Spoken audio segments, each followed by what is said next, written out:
Çekin de yan yana çek ama.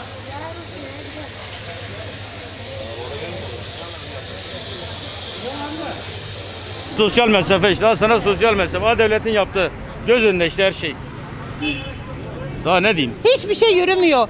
Sabahtan beri bekliyoruz. İşlemimiz olmadı. Tekrardan geldim, yine bekliyorum. Herkes önüne gelen sıraya giriyor. Önüne gelen sıraya giriyor. Kimse kimseyi tanımıyor.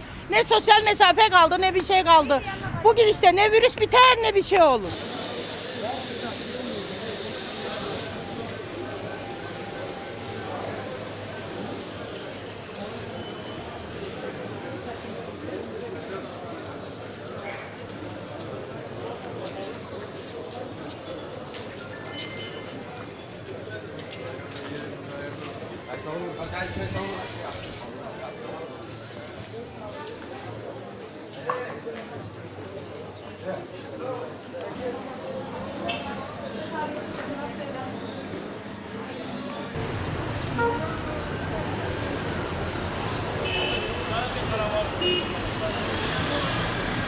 Olay değilse kamerası böyle millet vatandaş rezil olur.